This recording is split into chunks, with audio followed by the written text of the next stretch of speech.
I think anytime someone is as creative as Marvin was, you're almost dealing with two people in one body. He always reached for the impossible, and that same drive, that was part of what led him to his end. It begins inside a dim, airless house in Sherman Oaks, where 2-year-old Anna Gordy sits folded in on herself beneath a faded yellow lamp. Her fingers, thin and unsteady, reach for a box she has kept hidden since the 1970s. The cardboard has gone soft with age. The tape is brittle, curling at the edges. Corners are crushed from decades of being moved from closet to closet, but never actually opened. Inside are letters, contracts, photographs, and fragments of a marriage the public never truly understood. For nearly half a century, Anna guarded these artifacts the way some people guard their sins. According to those close to her, she treated that box like evidence and confession all at once. And as she finally lifts the lid, something almost imperceptible shifts in the room. The air tightens, the silence deepens. The truth she has kept buried for 50 years begins to stir. Her voice is frail now, barely more than a whisper, but what she is said to have admitted is devastating. Marvin Gaye, she claimed, was not only destroyed by family tragedy, he was crushed by a system she helped construct, a system she silently allowed to devour him. So the question becomes chillingly simple. What truth did Anna Gordy carry for half a century, and why decide to speak if she truly did when there was so little time left? Behind the polished Motown sparkle, something darker had already started to rot. The story rewinds to a winter evening in Detroit, 1959, long before anyone dared to whisper the word legend beside Marvin Gaye's name. Back then, he was just a 20-year-old kid with a fragile voice, a thin coat, and a dream that felt too big for his hands. He walked into the Motown building on West Grand Boulevard with the hesitant steps of a young man who knew what he wanted but had no idea how to claim it. The hallways smelled of fresh paint and restless ambition. Typewriters clacked behind closed doors.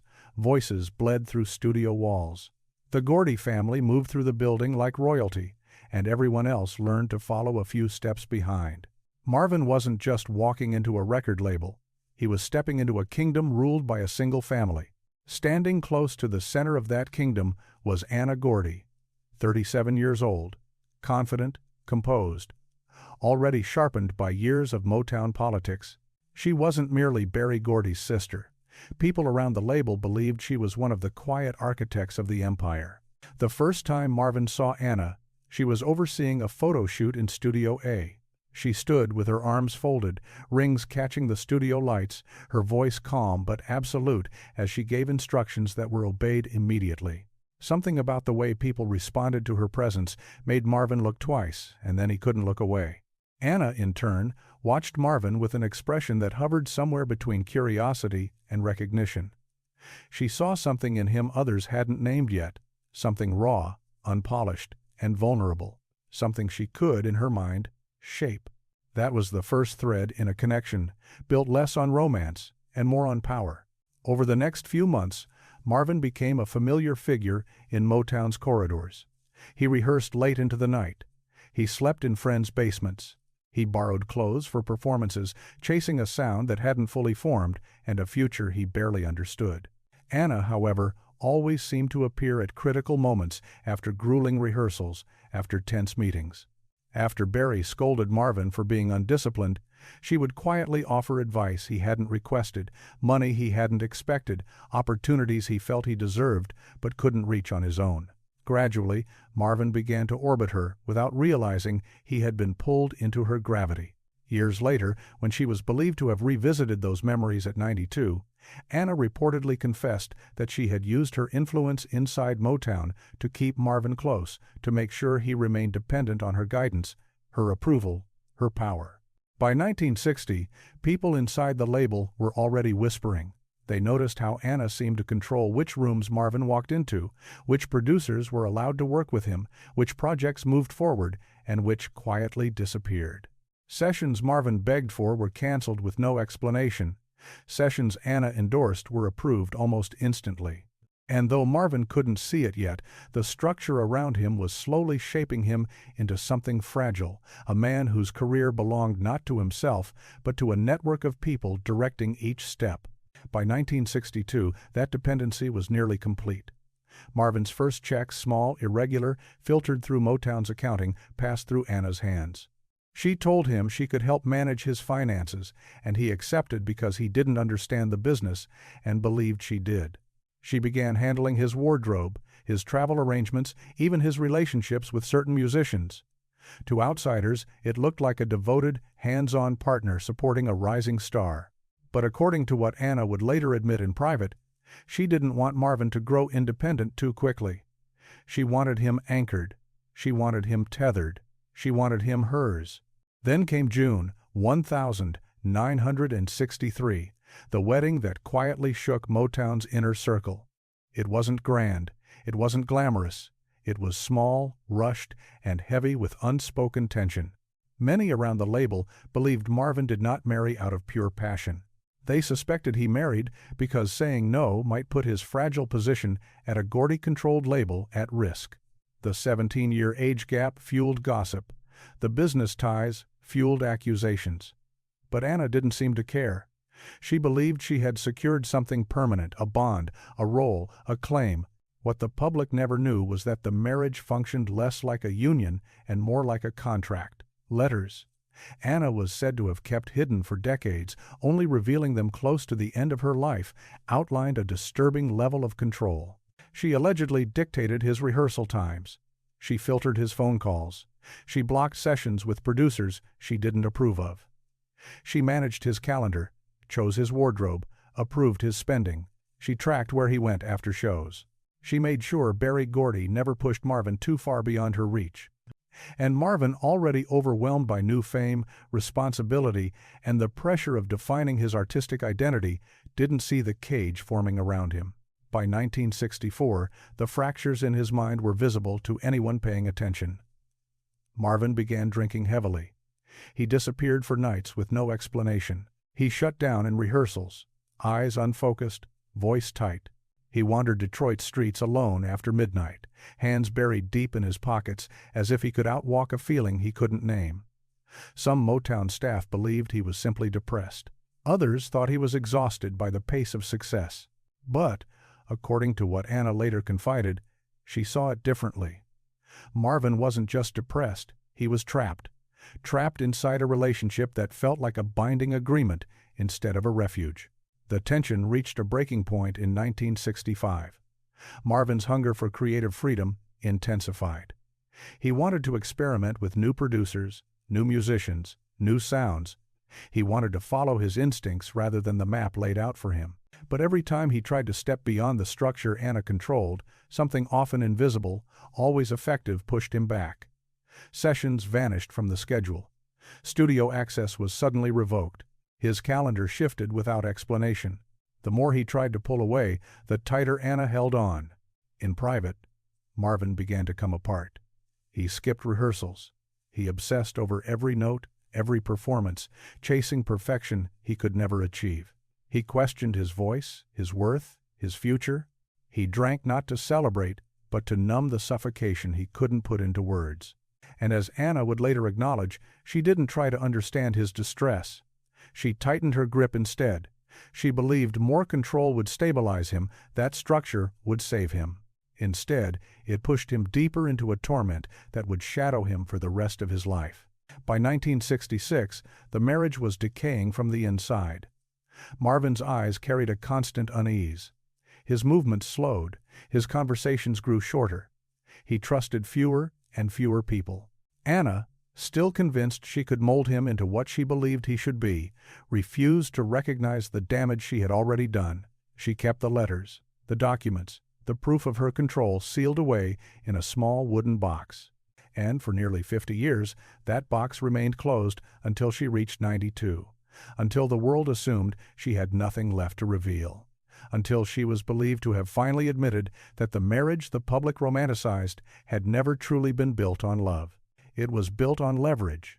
It was built on control. And it marked the beginning of Marvin Gaye's spiritual collapse. If you know someone whose life or personality mirrors this story, share their name in the comments.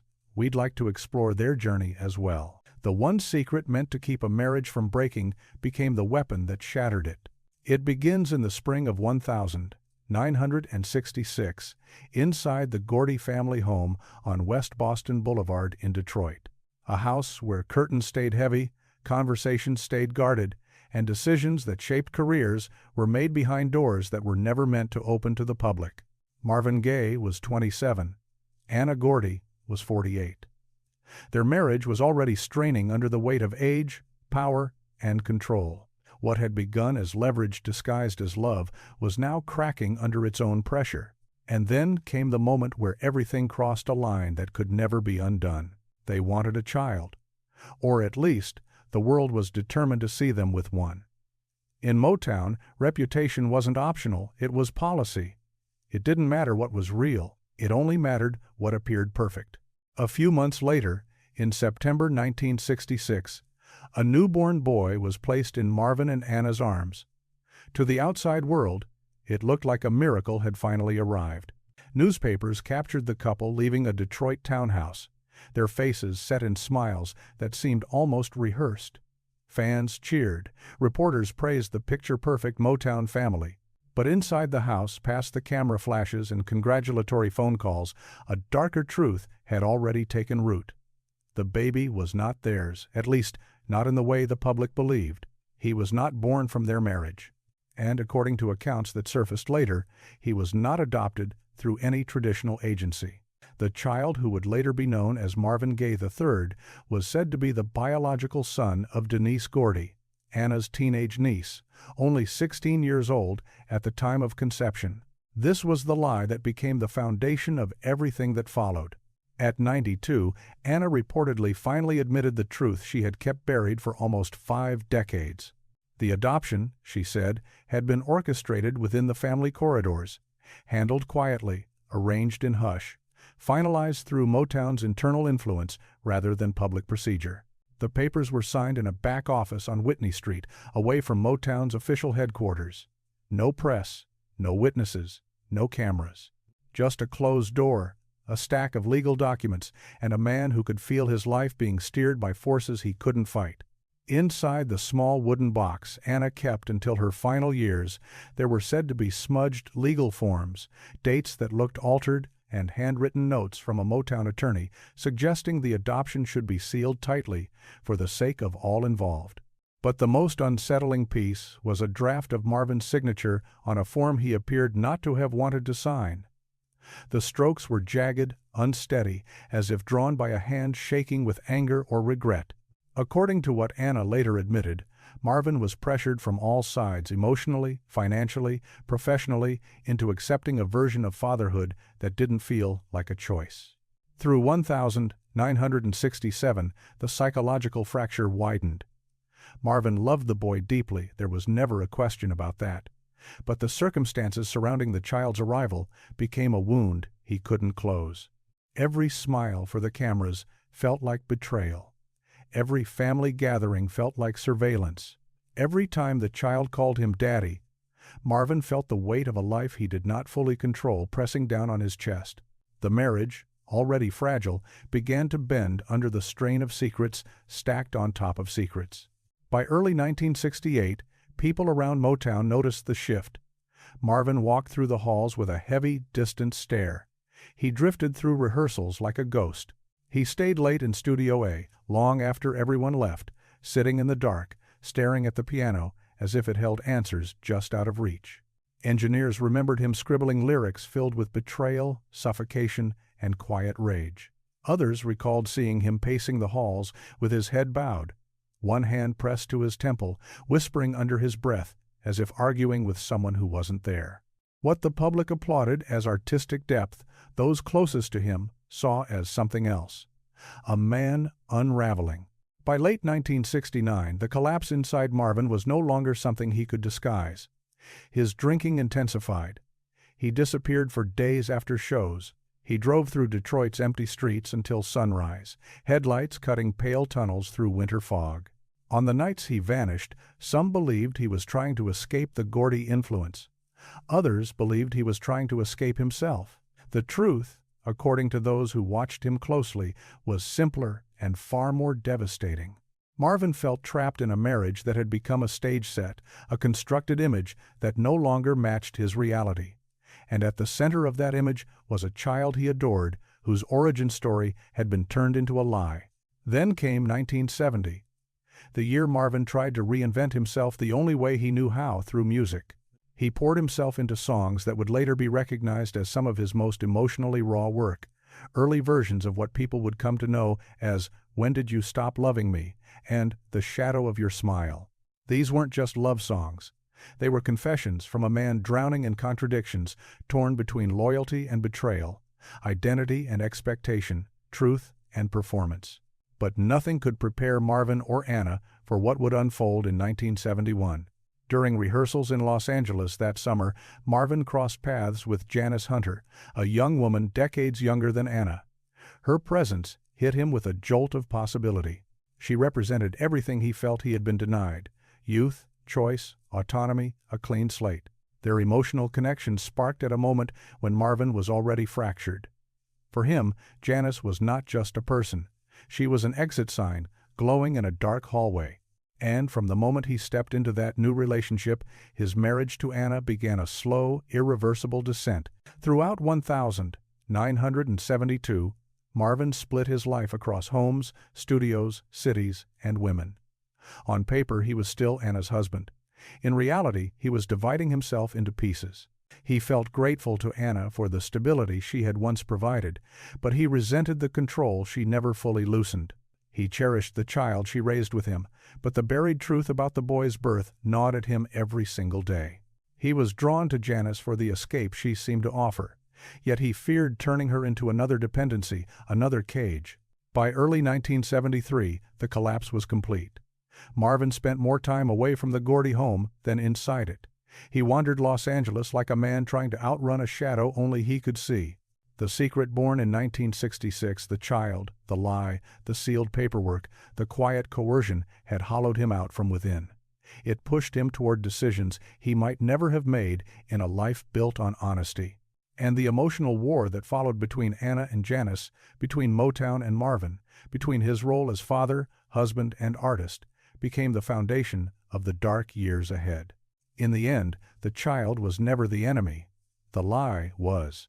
And that lie became the first major fault line in Marvin Gaye's long road to destruction.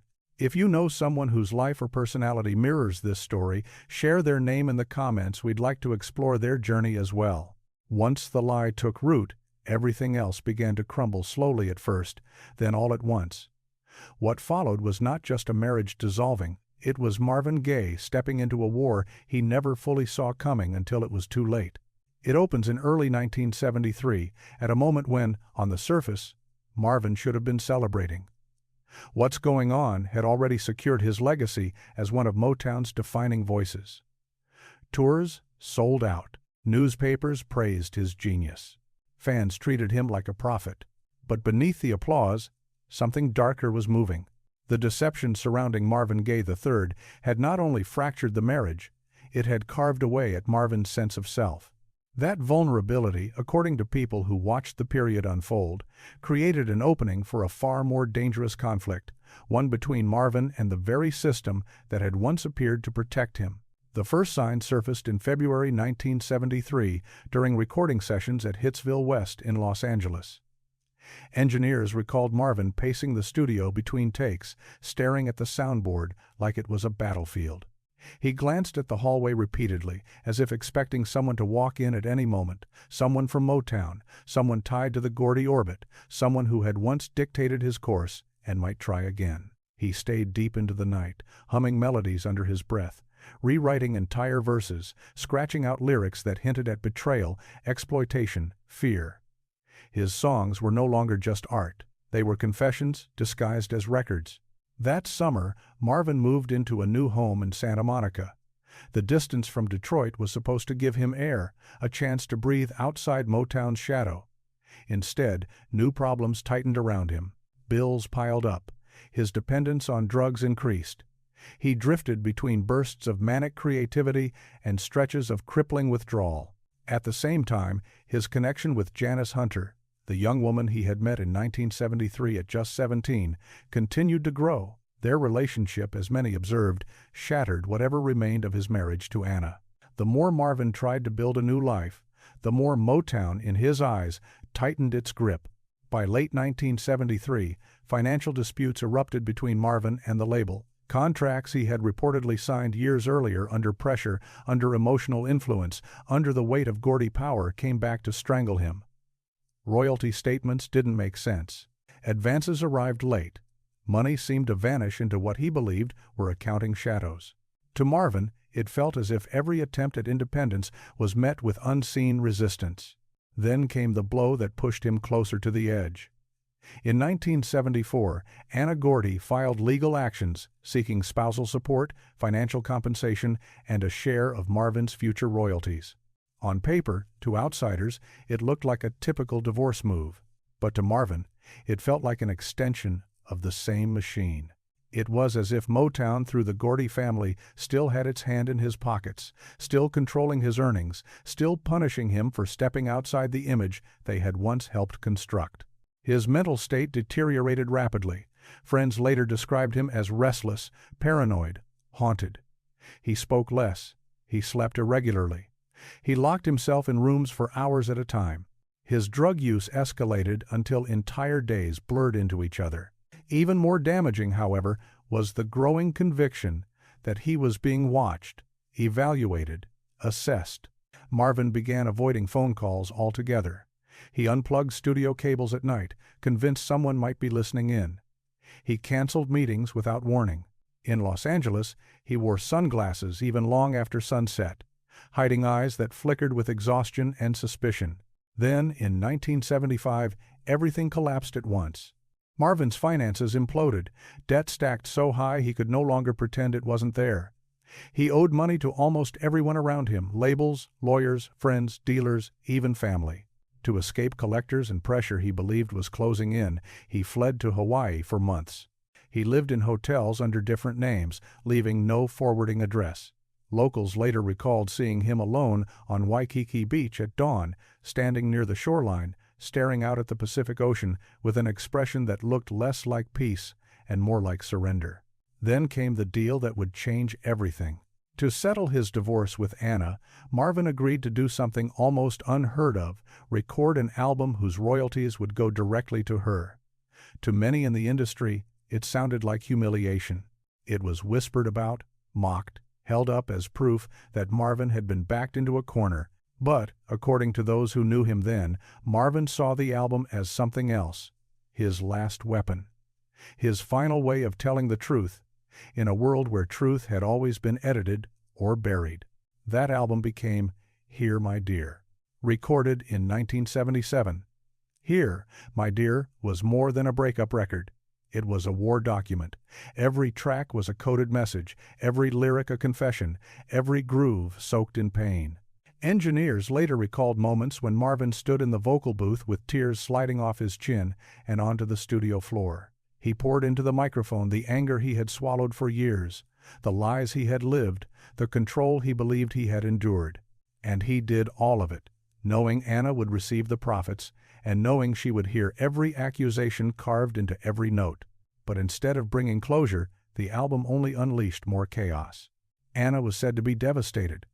Motown executives were reportedly furious. Critics were confused by its rawness. Sales were poor. And Marvin, already exhausted and unstable, felt as though the world had rejected the one time he tried to put everything into the open. By 1978, Marvin had lost nearly everything that had once anchored him. His money was gone. His family was fractured. His career was unsteady. His drug use hovered near its peak. He drifted between Los Angeles, London, and Amsterdam, trying to outrun debts and demons. He lived in rented apartments where curtains stayed closed and phones stayed off the hook. He believed Motown was still manipulating his trajectory.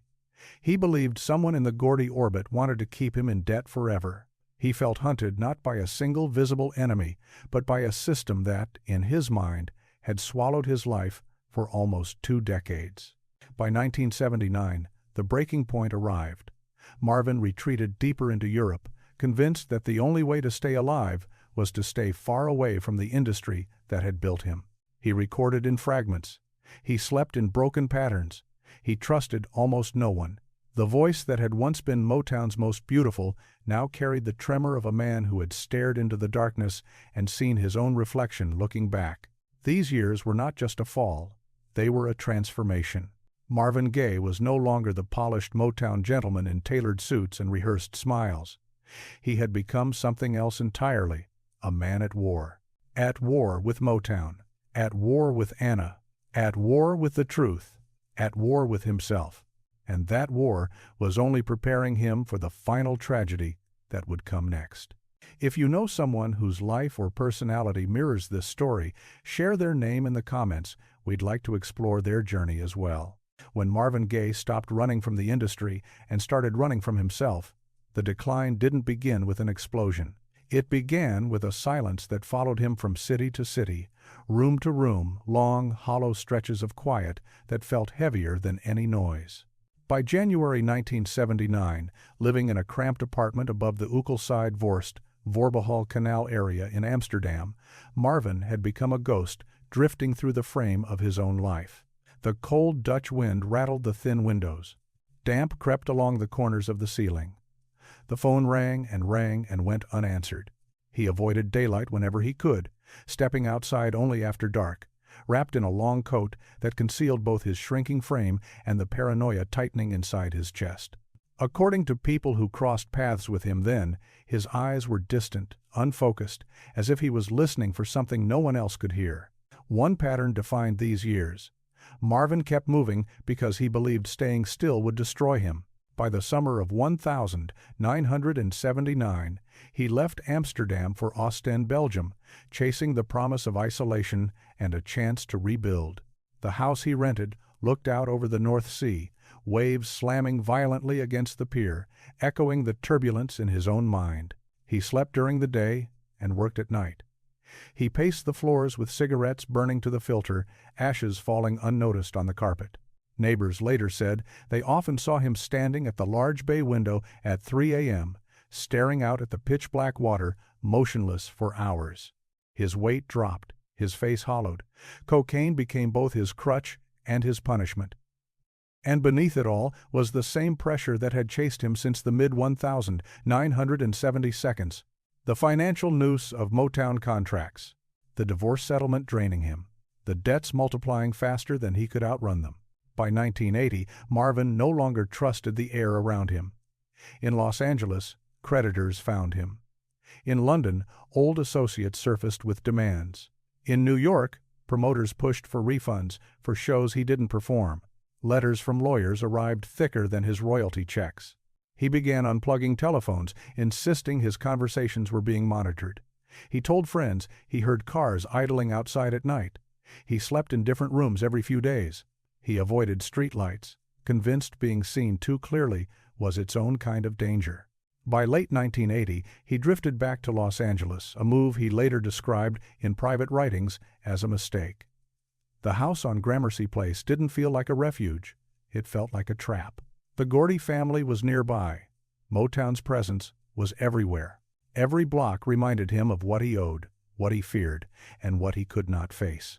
At night, he sat alone in the living room, curtains sealed shut, turning the stereo loud enough to drown his own thoughts. Cocaine drifted through the house like dust.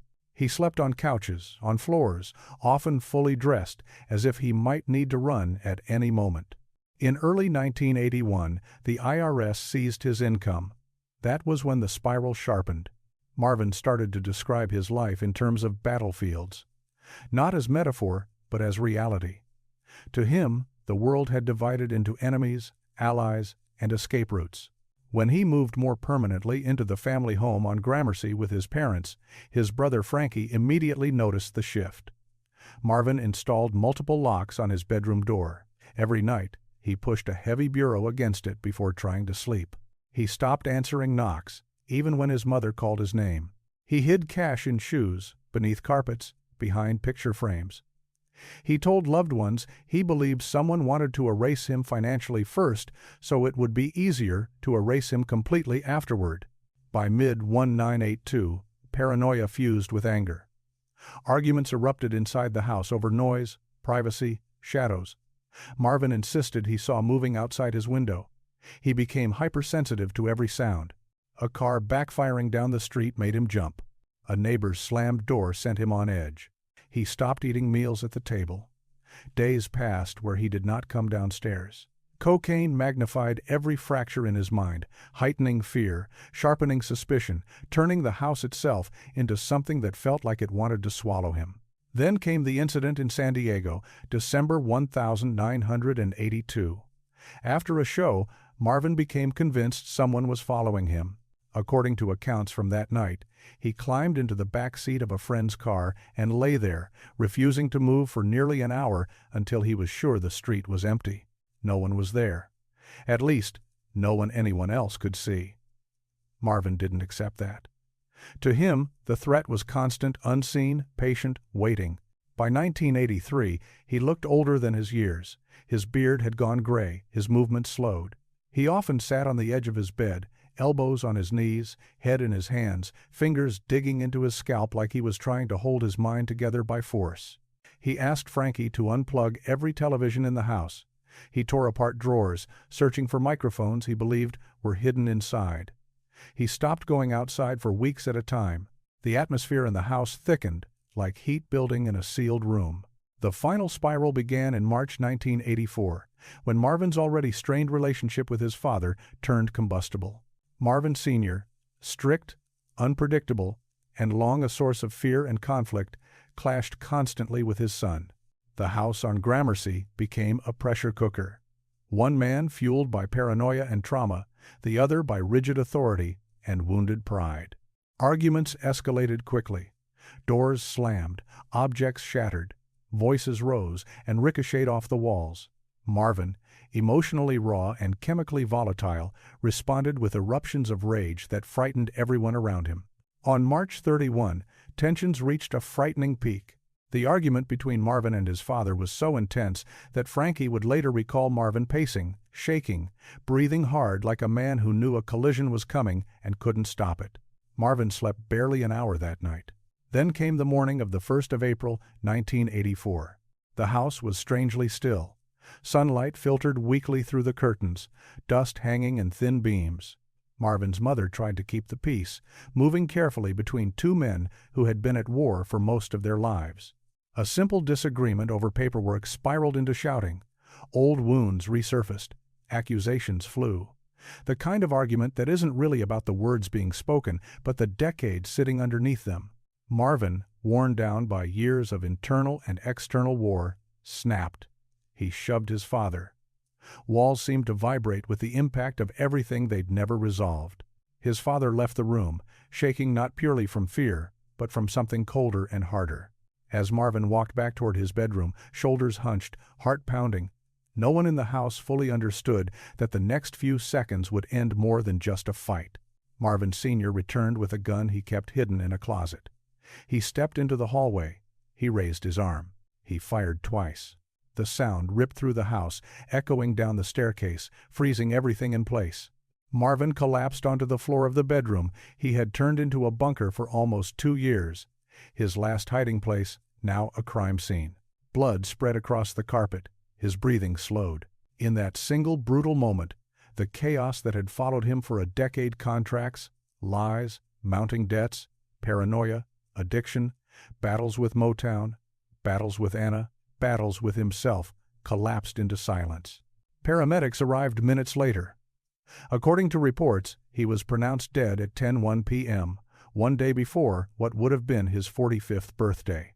To the outside world, it looked like a sudden domestic tragedy. One violent outburst, one gun, one broken family. But to those who had watched the slow-motion collapse, it was something darker. The final strike in a long chain of damage that had begun years earlier. Marvin Gaye didn't truly die on the 1st of April 1984 because of a single argument. He died because every ghost he had been running from finally caught up with him at the same time. When the last person who knew the whole story finally opened the box, Motown hoped would stay sealed forever. It did not happen on a stage or in front of cameras. It happened in a quiet room, behind drawn curtains, with almost no one watching. It begins in October 2013, inside a modest Sherman Oaks home where the air felt heavy, and the walls were lined with reminders of a life the music industry had largely moved on from.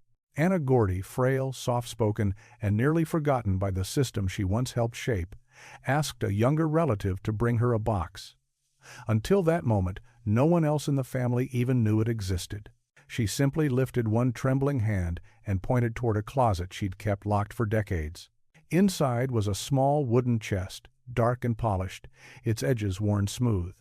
She had hidden it since the 1960 seconds. And now, for the first time in 50 years, she opened it. She said she couldn't carry these secrets any longer, not at her age, not with the end so near. Because they weren't just secrets. They were, in her own words, the map of how Marvin's life had really fallen apart long before the gunshots of the 1st of April 1984. Inside the box were contracts with yellowed corners, letters with edges singed or burned, bank slips, unsent notes Marvin had written, legal drafts marked up with edits in Anna's recognizable handwriting. But beneath the papers were objects that felt even more unsettling. An ashtray from Marvin's Amsterdam apartment, a hotel receipt from one of his disappearances in 1980, a torn Polaroid from the early 1970 seconds of Marvin staring blankly into a mirror, a small envelope marked only with his initials. Each item felt like a puzzle piece from a life that had never been fully assembled in public. With her hands shaking, Anna began to speak. The first confession was quiet, almost swallowed by the room. Marvin's psychological collapse, she said, did not begin with drugs, or fame, or even the lie about the child. It began with Motown's grip, a grip she now admitted she helped enforce. She revealed that Marvin's early contracts were structured to keep him dependent both financially and emotionally. She said Berry Gordy warned her in early 1962 that Marvin might try to break away and that she needed to help keep him focused, a word that, in practice, meant contained. She admitted using her influence to restrict who Marvin worked with, who he befriended, where he recorded, and how often he was paid. She claimed that one of Marvin's deepest frustrations in the mid-1960 seconds, his inability to record certain projects, came directly from choices she and Motown executives made behind closed doors. The second confession cut closer to the bone. Anna had seen Marvin's mental state slipping years before anyone on the outside suspected a thing. She described nights in 1968 when he came home from the studio, shaking uncontrollably, unable to speak for hours. She remembered him sitting on the floor of their Detroit home, knees pulled to his chest, breathing in short, shallow bursts, mumbling about pressure and being boxed in. She said he often tore up his own lyrics not because they were unfinished, but because he feared that telling too much truth in his music would get him in trouble. The family, she admitted, had always labeled Marvin as emotional, dramatic, overly sensitive. But Anna revealed something colder. Marvin lived with a constant fear that Motown was monitoring him, manipulating him, punishing him for wanting true creative control. And for years, she reassured him, not because she believed he was wrong, but because she knew he was right. Then came the confession no one expected. Anna said she had covered for Motown. She admitted destroying letters Marvin wrote, accusing the label of withholding royalties. She admitted intercepting calls from lawyers Marvin hired in 1972 to challenge his contracts. She admitted hiding a check he wrote to a private investigator he wanted to hire to dig into Motown's accounting. She even admitted talking him out of a meeting with a civil rights attorney who had offered to help renegotiate his deals. She insisted she hadn't done it out of cruelty. She did it because she feared retaliation, that Motown would crush his career if he pushed too hard. In trying to shield him from one kind of damage, she had deepened another. As she dug deeper into the box, the secrets grew darker. She produced a 1975 letter addressed to her but never mailed, found crumpled behind a drawer. It was written during Marvin's time hiding in Hawaii. The handwriting was crooked, uneven. The words trembled on the page. In that letter, Marvin begged to be free from the marriage, the contracts, the debts, the expectations, the lies. Anna had never shown the letter to anyone. She kept it hidden because she didn't want the world to see what it truly revealed. Marvin wasn't just unstable, he was broken. But the most shocking revelation came near the end. Anna admitted that in March 1984, just weeks before the shooting, Marvin had appeared at her door without warning. He was thin, trembling, on edge, carrying nothing but a small suitcase and a notebook. He sat on her couch in silence for almost an hour. Then he opened the notebook and handed it to her. The pages were filled with erratic handwriting, messy sketches, crossed-out numbers, scattered phrases of fear. In that notebook, Marvin laid out everything he believed in those final weeks. That he was being targeted. That someone was still manipulating his finances. That Motown had never truly let him go, even after he left the label. That his father was being used by fate, by circumstance, by something to deliver an ending no one would question, and that his death would solve problems for other people. Anna kept the notebook. She placed it in the wooden box. She never showed it to police. She never shared it with the rest of the family. In her personal notes, she wrote that the contents terrified her. At 92, she finally admitted she believed Marvin had sensed that some kind of end was coming, not necessarily at his father's hands, but as the inevitable conclusion of a spiral that had been set in motion long before. Her final confession landed like a quiet verdict. She believed Marvin's death was not just a family tragedy, but the last chapter in a long punishment. She said Motown had used him, drained him, boxed him in, and she had played a role at every stage. She loved him, she said, but she controlled him. She supported him, but she silenced him. She protected him, but she bound him to the very machine that was breaking him. As she spoke, tears slid down her cheeks, and she whispered a line she had never allowed herself to say aloud. Marvin didn't start dying in 1984. He started dying the moment he lost control of his own life. When Anna closed the box for the final time, her hands shook from age and guilt. She did not just seal away a lifetime of secrets. She left behind a question that still hangs over the industry, unanswered. If Marvin Gaye's final days were shaped by fear, manipulation, and buried truths, how much of his life was ever really his own? And how many other artists were swallowed by the same machine? If you know someone whose life or personality mirrors this story, share their name